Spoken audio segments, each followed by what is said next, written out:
Hello, my name is Christopher Brown, and I'm a desk officer at OGE. I've recently taken over the responsibilities that Wendy Pond had regarding the annual questionnaire. Today, I'm going to give you some data that can help you benchmark your agency's ethics program. So what is benchmarking and why is it important? Generally, benchmarking is comparing against an external standard. It's a fancy way of saying that you're comparing yourself to others who are doing a similar job. Benchmarking can be one of several tools available to an ethics program manager to assess how their program is doing. Obviously, you want to meet all the requirements in the regulation, and OGE comes out to agencies every 4 years or so to do program reviews. But getting 100% compliance across all your employees in all areas is not always realistic. So one way to judge your performance, especially in between program reviews, is to compare yourself against your peers. So today's presentation is really a mix of practices and benchmarking.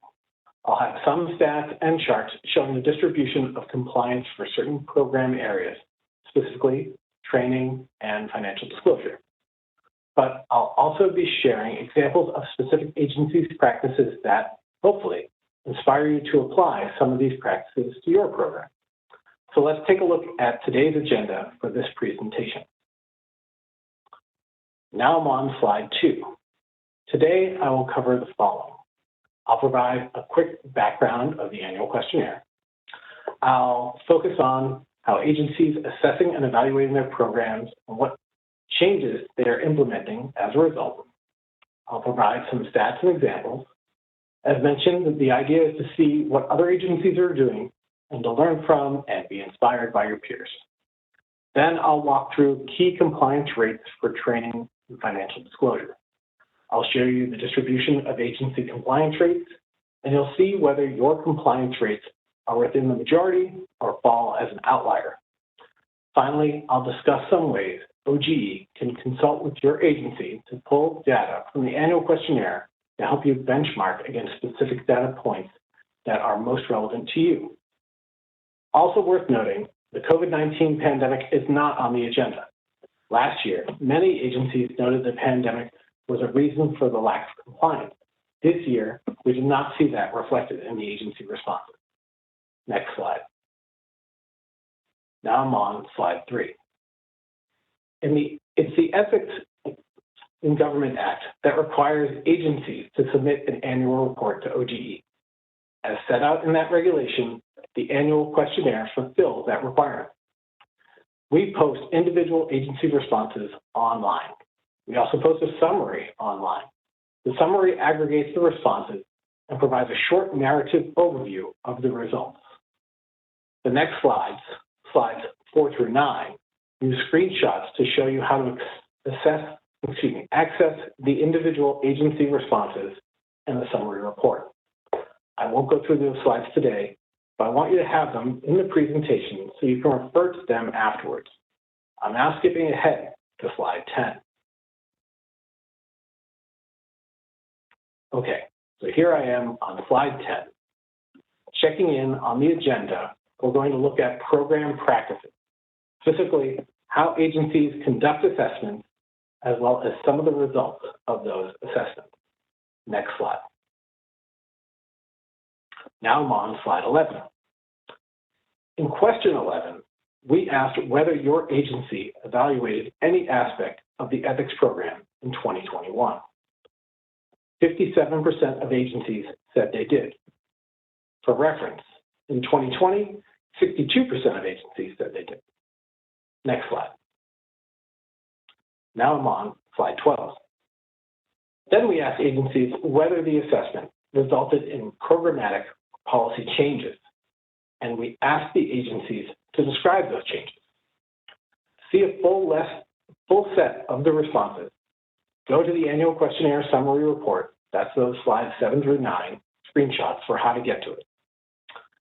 Question 12 includes a link to a table to all of the agency responses. The following several slides pull several examples from agency written responses. As we look through them together, I'm not going to go through each and every one of them, but I will highlight at least one per slide. Even though I won't discuss every bullet point, I wanted to include a variety of examples so you have a feel for some of the agency actions, and you'll have those examples to refer to later. I'm now on slide 13. Examples of assessment results for training. We saw self-assessment that resulted in training improvement. These examples highlight some of the changes we saw repeated in the other responses as well. These reviews can be a good way to enlist a leadership or make a programmatic change or streamline a process like the last bullet point where a large agency made new employee ethics a part of every first day of a pay period. So the way that I interpret what this agency is telling us is that it's large enough and essentially has enough new employees onboarding every pay period.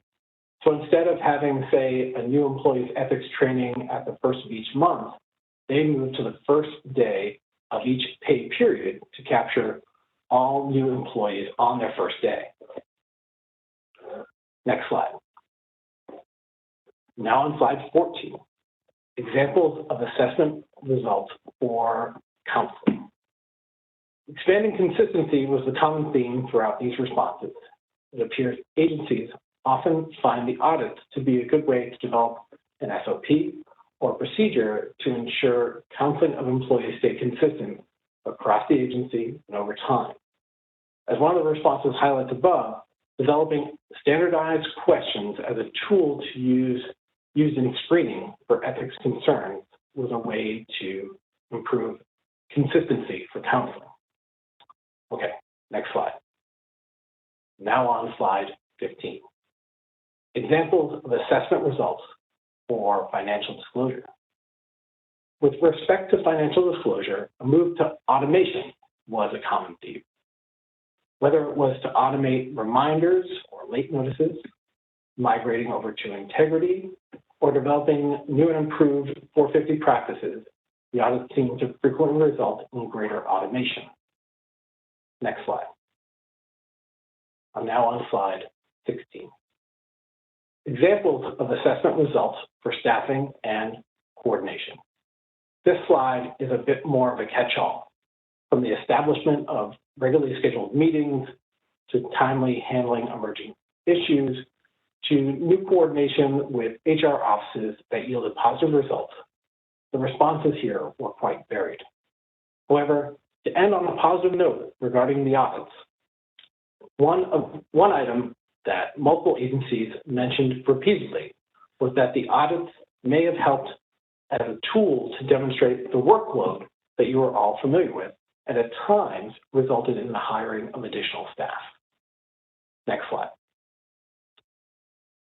Now on slide 17. Here we turn to methods of assessment.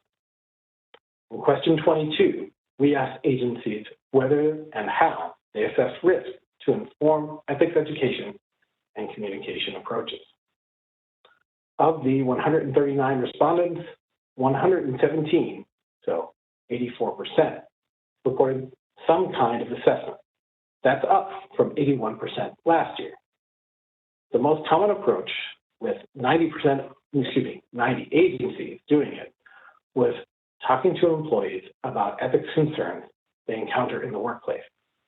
Next in line, with 80 agencies selecting it, was discussing upcoming work and agency priorities with senior staff. Next in line was reviewing advice logs for common issues. Many agencies reporting doing more than one. When you look at this slide, it may be worth asking, how do you compare with your peers? Or which of these might you incorporate into your program? If you're interested in looking more about the methods other agencies used, you can look at the individual responses or email me, and I can identify relevant practices. I'm now on slide 18, the methods for evaluating effectiveness of ethics education and communication. In the previous slide, we saw how agencies assessed risk. In question 23 of the questionnaire, we asked agencies the methods they use for evaluating effectiveness of ethics education and communication.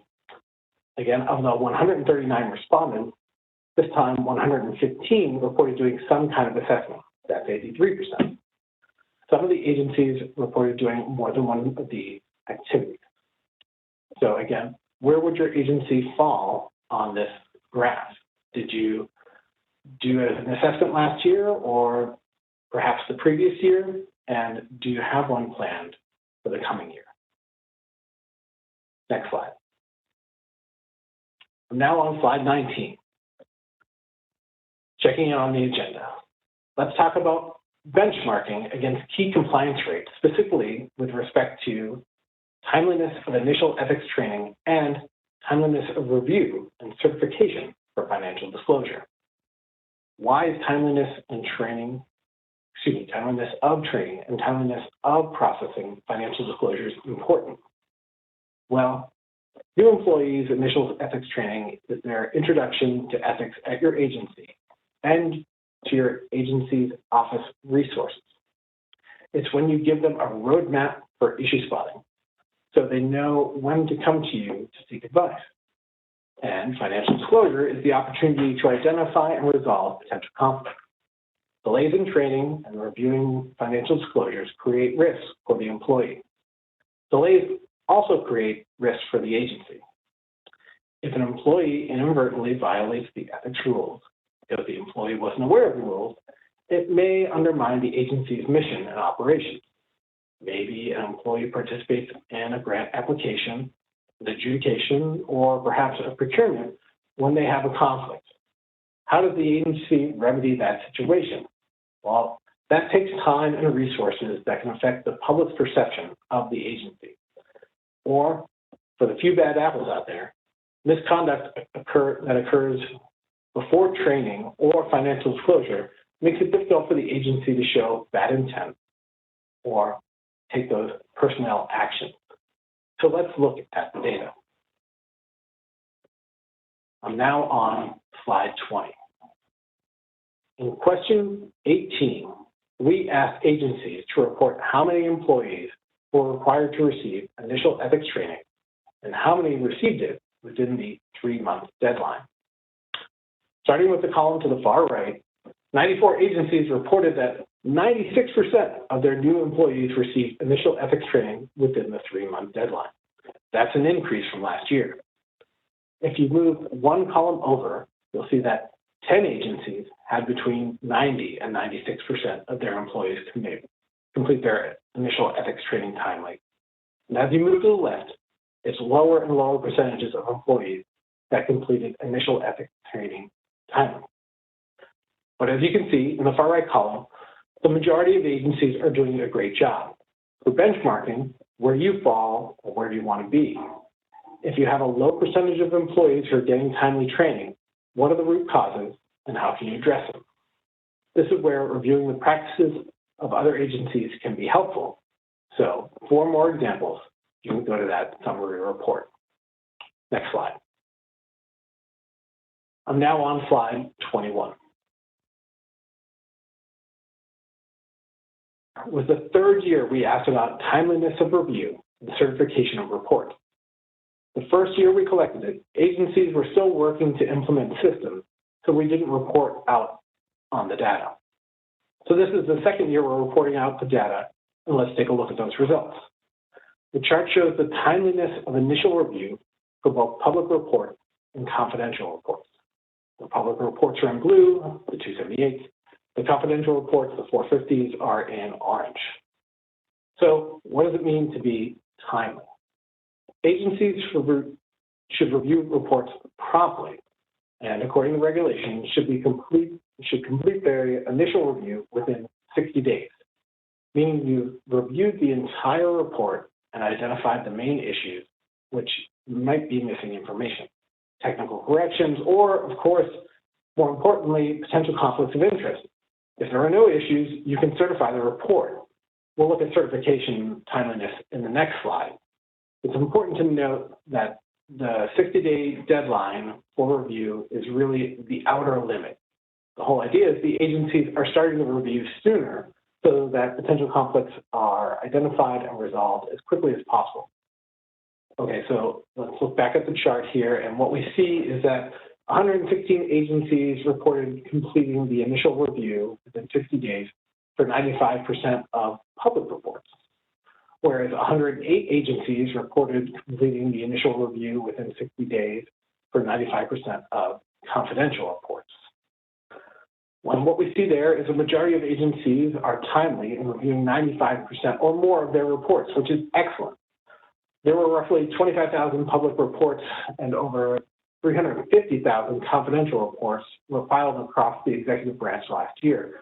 So timely review of 95% of the reports at a given agency is quite good. And these numbers are a testament to the hard work of the ethics officials, and it's also a testament to the value of electronic filing. Next slide. And now I'm on slide 22.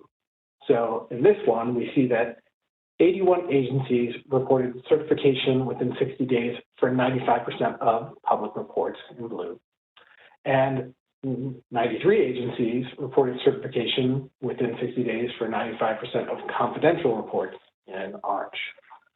Again, the numbers are quite good, though we do see some slippage. In the previous slide, looking at just public reports, in the previous slide, 6 agencies were timely in their review for less than 75% of reports. Again, that was the blue number on the previous chart. In this chart, 29 agencies were timely in their certification with less than 75% of their reports. So you can see that jump from 6 to 29. So if in this circumstance, one way to think about it is if your agency has 300 public reports and a quarter of those reports are not certified timely, that's 750 reports that are accruing potential vulnerabilities over time. Questions that might be worth asking are, what are causing the delays? And importantly, how can they be addressed? Perhaps look at the process to see when it's a substantive issue versus like a process bottleneck. Also, what additional steps should you be taking before the filing or during the review? You could also look at setting timeliness goals for your individual ethics staff members. And of course, you can always reach out to your desk officer to generate more ideas and potential solutions. Next slide. I'm now on slide 23, and checking in on the agenda, we're now going to look at OGE consultation for agency-specific benchmarking. Next slide. I'm now on slide 24. Benchmarking is not the single way to evaluate your program, but it is an important aspect of evaluation. The question is, what would you like to know? Examples include, you want to make a case for spending more time on ethics, or perhaps you think your agency is too generous with waivers or extensions. To answer questions like these, you may want to look at, do you need more resources or use of contractors or staffing? Do agencies with more resources have better compliance numbers? Or which agencies said they didn't need more resources and still had good compliance rates? And so for that, we'll go to the next slide. I'm now on slide 25, which brings us to OGE consultations for annual questionnaire data benchmarking. In the past year, I can tell you that we had 2 agencies reach out to us for this type of consultation, and they both had fairly different requests. One agency wanted all the agency response data across all very specific questions, but again, every agency. And they were doing that so that they could do some of their own sleuthing regarding workloads and staffing. Whereas another agency asked us for a more targeted approach and to benchmark a limited number of their responses against about a dozen or so similar agencies. And in that one, we produced a bunch of charts and graphs to better give a visual detail regarding benchmarking. So whether you'd like to take a broad or narrow approach, we're happy to help you with your benchmarking. Just reach out to me at my email address, cbrown@oge.gov, and I look forward to working with you on all your annual questionnaire related matters going forward. This concludes our presentation. Thank you.